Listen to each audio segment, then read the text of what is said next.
এই তো আজকে সকালটা আবার শুরু হয়েছে রং চার সাথে। আসলে সকালে এক কাপ রং চা না খাইলেই চলে না, যারা চা বেশি পছন্দ করে তাদের জন্য। আসলে আমি চা ওরকম বেশিটা পছন্দ করি না, তারপরও সকালে যখন আমার মাথা ব্যথা করে বা যখন প্রচুর মাথায় পেন হয় তখন চা খাইলে মনে হয় একটু ভালো লাগে আর কি। আগে তো একেবারেই পছন্দ করতাম না, এখন আসলে মানে অভ্যাস হয়ে গেছে করতে আর কি। তাও অত বেশি করি না, পছন্দ করি না। তো এই তো আমি সকালে ঘুম থেকে উঠলাম, ওইটা চা বানাইতেছি। হ্যালো, আসসালামু আলাইকুম, আপনারা সবাই কেমন আছেন? ভালো আছি, আল্লাহ ভালো রাখছেন ইনশাল্লাহ। তো এই তো সকালে চা বানাইতেছিলাম, তাকে চা দেবো।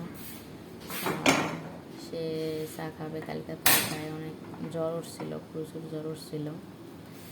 তো আবার আল্লাহ নামে জ্বর সকালের ভিতরে দেখি অনেকটাই কমে গেছে তার জ্বর। তো এই তো আমি চা আর পাতি দিয়ে দিলাম এখানে। প্রথম দিয়ে দিলাম এলাচ। এলাচ ছিল না আমার কাছে আসলে, তেজপাতা, তারপর আদা, এগুলো দিয়ে তো পানিটা ফুটাইলাম, তারপর পাতিটা দিয়ে দিলাম, চা পাতিটা দিয়ে দিলাম। এখন যেহেতু সে কী খায়, সুগার খায় আমার হাজব্যান্ড, তো তাকে সুগার দিয়ে দিলাম এখানে। আমি সুগার খাই না। তো এই তো চায়ের কালারটা অনেক সুন্দর আসছে আসলে, এখানের পাতিগুলো অনেক ভালো, অনেক সুন্দর। আসলে এগুলো বাংলাদেশ থেকেই আসে, তবে আমাদের বাংলাদেশ থেকে যেটা বিদেশে দেয় আসলে ওরা ই করে, এইটা আসলে অনেক ভালোটাই করে দেয়, ইম্পোর্ট করে আসলে। তো এই তো তার জন্য চা এগুলো নিয়ে যাচ্ছি, এখন চা দিলাম তাকে। সে চা খাইছে, আমিও খাইছি। তারপর কিছু ছোলা ছিল, তো ছোলাগুলো একটু হয়ে গেছে, তো আমি বলছি যে এগুলা আসলে ভালো না। তো ওখানে থালবাড়িগুলো গরম করে আয়না দিছি, ছোলা এগুলো গরম করে দিছিলাম, যেগুলো খাবে না আসলে হালকা একটু নষ্ট হয়ে গেছে। তো জানি যে নষ্ট হয়ে গেছে, প্রথমে বলছি যে তারপরও আমার গরম করে দিতে বলছে, আমি বলছি যে নষ্ট হয়ে গেছে, তারপর বলছি যে গরম করে দেওয়ার জন্য।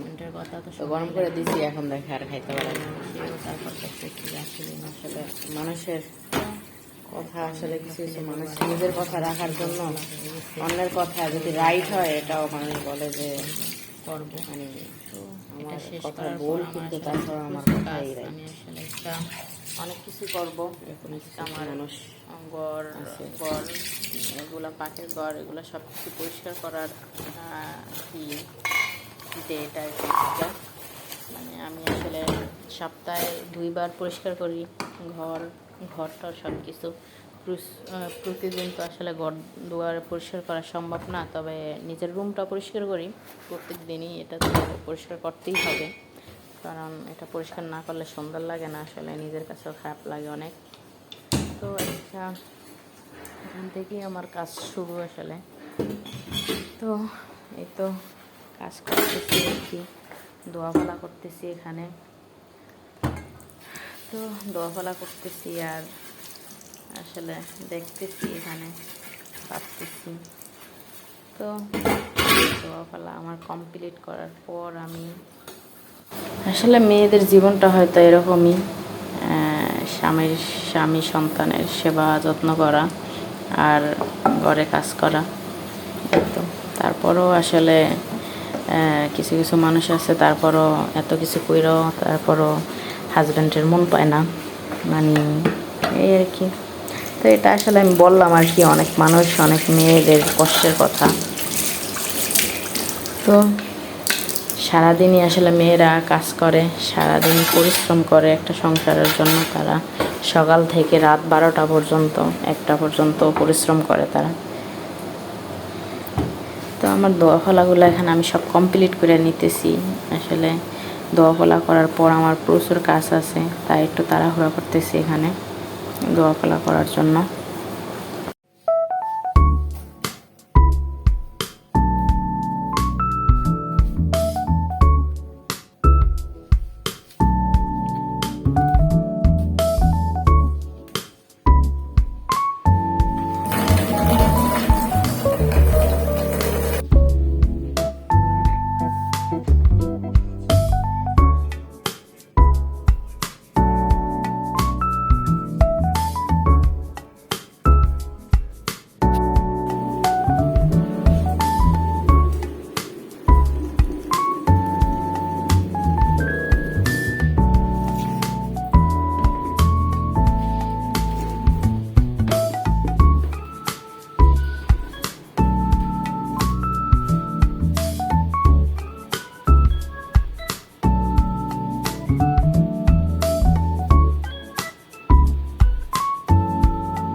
আসলে পরিষ্কার থাকলে নিজের কাছে অনেক ভালো লাগে। তাই তো সব কিছু পরিষ্কার করে নেবো আস্তে আস্তে, আমি সব ক্লিন করে নেবো এখানে। এই তো এখানে আবার এই নেকড়াটা ই করে নিতেছি, ভিজাই নিতেছি, এটা ভিজাই আর তারপর সুন্দর করে এটা দিয়ে সব পরিষ্কার করবো এখন। তো সব কমপ্লিট করার পর আসলে দেওয়ালগুলো অনেক হয়ে, এখানে যেহেতু রান্না করি, এখানে অনেক তরকারির ঝোল, এগুলো দেওয়ালের ভিতরে করে গায়ে লাগে। সবগুলোই সুন্দর করে পরিষ্কার করে নিতেছি। এখানে আমার পাখির ঘর পরিষ্কার সব কমপ্লিট। তারপর এখানে আবার আমি করলাম, মানে আমার হাজব্যান্ড ওয়াশিং মেশিনের মধ্যে কিছু কাপড় ছিল তার, তো এই কাপড়গুলো আমি আসলে করলাম, উঠাইলাম, উঠাইয়া নিয়ে আগেরগুলো যেগুলো আমি বেডশিট এগুলো আবার দিয়ে দিলাম। তো ওয়াশিং মেশিনের ভিতরে একটা সমস্যা হয়েছে, কাপড় আসলে শুকায় না, এখানে পানি থেকে যায়। তো তার জন্য আবার সিপা, তারপর আবার রৌদ্র দিতে হয়, এটা একটু সমস্যার কারণে। তো ওয়াশিং মেশিন এটা আসলে ঠিক করতেছে না, এটা আসলে ঠিক করা লাগবে ওয়াশিং মেশিনটা। তো আর এখানে ওয়াশিং মেশিনের ভিতরে কাপড় যদি না শুকায় তখন দেখা গেছে বাসার ভিতরে যেহেতু আমরা কাপড় চোপড় সব কিছু দিই, দেখা গেছে এখানে আর শুকায় না কাপড়গুলো, সমস্যা হয়ে যায় শুকাইতে। তো এখানে কাপড় চিপছি, এই তো এখানে আমি কেমিক্যালগুলো নিয়ে যেতেছি মানে পরিষ্কার করার জন্য।